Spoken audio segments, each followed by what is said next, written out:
Hello and welcome to This Week at Endicott. I'm Ray Newcomb. And I'm Brooke O'Leary. Start off your Wednesday night by heading over to the intercultural meeting in the LSB at 5. Then stick around the LSB to let your voice be heard by Dr. Wiley at the SGA Open Forum at 7. If you're feeling rather artsy, sign up for a free painting night at Gully's at 7. Give back by decorating a bowl for the empty bowl dinner and then paint your own mason jar. Feel like sharing your knowledge and listening to the knowledge that others have to offer? If so, then join Lighthouse in the chapel, also at 7. Now with her eye on the skies for this next week's weather, it's Jill Watch with the Watch Report. Take it away, Jill. Snowstorm remains on the Weather Watch Report. A light dusting covered the greater Boston area throughout the day on Monday and slowly melted Tuesday morning into the afternoon this Wednesday. Expect partly to mostly cloudy skies and a high temperature of 41 degrees. Wednesday night will bring unanticipated periods of heavy wind headed south to west at 22 miles per hour and temperatures in the mid-30s. Expect a 90% chance of rainfall this Thursday morning throughout the evening and temperatures in the mid-50s on Friday. Expect a high of 52 degrees and a mix of sun and clouds in the afternoon, with Friday night being partly to mostly cloudy conditions and a low of 32 degrees. Saturday holds an 80% chance of an overcast sky with a high temperature of 48 degrees and winds headed west to northwest at 30 miles per hour. Partly cloudy skies will move in from the north this Saturday night, bringing a low temperature of 27 degrees and an average wind speed of 15 miles per hour, headed north to northwest. On Sunday, expect sunny skies with high temperatures of 48 degrees. And that concludes this Weather Watch Report. Now back to the desk. On Thursday, volunteer to help with the NSCDC by setting up for running activities in the Holcroft Park.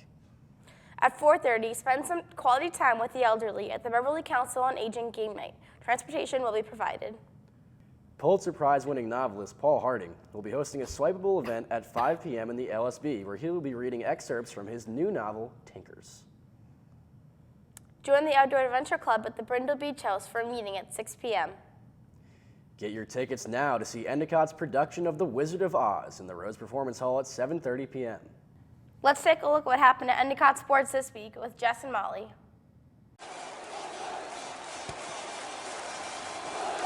Hello and welcome to this week's edition of EC Sports. For ECTV, I'm Jess Carroll. And I'm Molly Massey. The Endicott baseball team currently sits at a 9-5 overall as they host Suffolk and Roger Williams at home this week. Over the weekend, they will open a CCC play against Roger. Sophomore Mike Donetto was named CCC Player of the Week last week, and the Gulls are currently ranked second overall in the NEIBA baseball poll. The Endicott softball team currently sits at a 9-5 overall and a 2-0 in CCC play following a sweep of Gordon. In Game 1, senior pitcher Courtney Blake tossed a no-hitter, which earned her CCC Pitcher of the Week. The Gulls hosted Thomas College last week and swept the doubleheader. They will host Leslie on Thursday and travel to UNE over the weekend. The men's lacrosse team currently sits at a 3-6 overall after thrashing rival Gordon 19-5 last week. The Gulls travel to Curry on Wednesday and host Western New England in a 2015 champion game rematch. Endicott is a 2-0 in the CCC. The women's lacrosse team currently sits at a 1-8 overall. They opened up CCC play Wednesday against rival Gordon and fell 10-8. The Gulls travel to Curry on Wednesday to host Western New England Saturday. The men's volleyball team finished at the regular season 15-10 and 9-1 in the conference play, solidifying the number 1 seed from the NECC tournament. The Gulls will host Elms in the semifinals on Friday and hope to advance to the Saturday's final here at Endicott.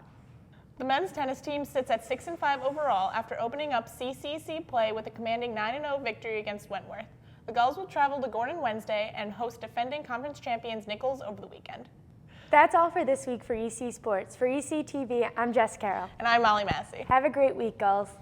On Friday, the Exercise Science Club is putting on their first ever Tough Guller. Sign up throughout this week. At 5:30, volunteer with the Beverly Bootstraps and Banjos Gala at the Pingree School. Take the opportunity to be an auction runner, whatever that may be. Northeast ARC Friday night happenings will be taking place at 6:30. This week's theme is Olympics. At 7:30, you have yet another opportunity to see Endicott's whirlwind production of The Wizard of Oz. Bring out your inner child at Late Night Locust Fortnite. Build a fort with your friends and have the chance to win card cash. Grab your mullet and throw it back to the 80s in Gullies at 8:30 with an 80s night put on by the Reynolds staff. On Saturday, another production of The Wizard of Oz will be taking place at 7:30 in the Rose Performance Hall.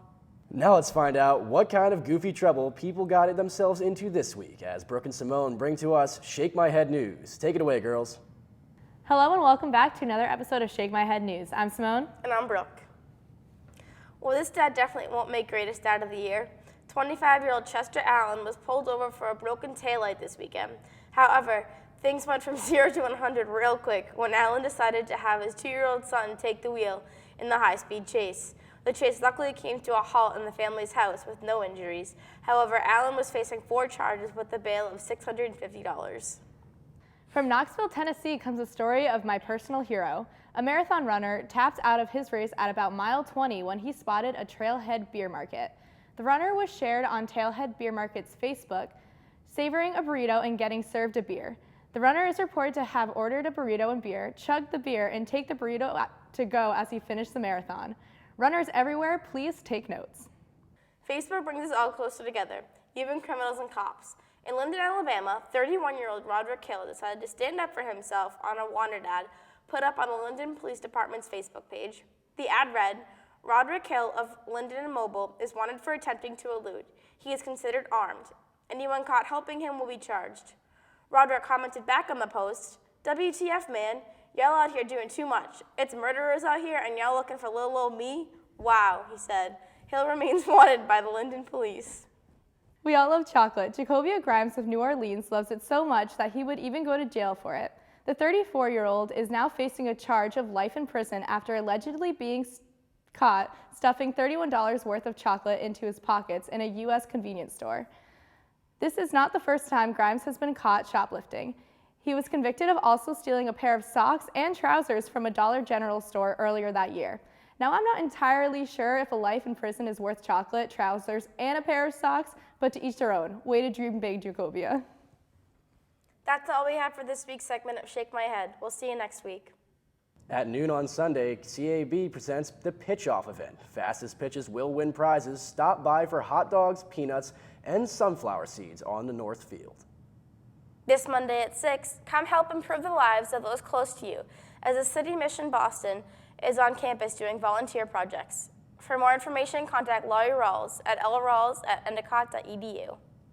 Come catch some hot diamond action as the Endicott men's baseball team plays at 3 p.m. this Monday against Salem State.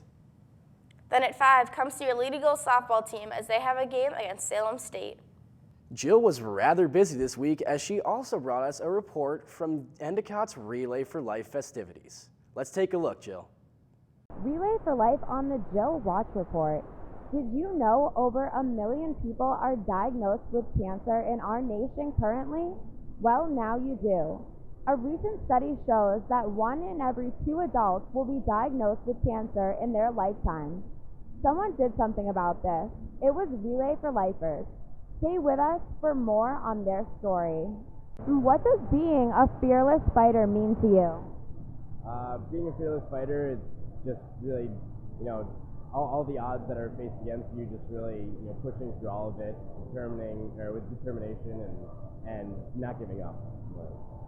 Elaborate on that. So, not giving up, not taking any day for granted, just taking all of anything that's put on you, any obstacles and overcoming them, and just pushing forward through everything, really, day to day. And that you do. Thank you. What brings you to this event tonight? Tonight I just really want to appreciate everyone who's gone through this battle with cancer and remember everyone and really just celebrate lives. And what does being a participant of the LAD team mean to you? Well, it means just being around my best friends at Endicott and really supporting them and what they've lost to cancer, so it's just really being there for them. And that you are. What is your involvement with Relay for Life? So my involvement is that I'm the advisor to the Relay for Life Committee, which is made up of about 22 students. I think the most we've ever had, which is awesome. They really pretty much plan everything and facilitate it, as you can see tonight. But I act as their advisor, support network, a resource. But other than that, it's really all them. And Becca, are you having fun at this event tonight? Like always. That about wraps it up for this week's events and information. For ECTV News, I'm Ray Newcomb. And I'm Brooke O'Leary. Stay safe, stay classy, and I'm going to bed.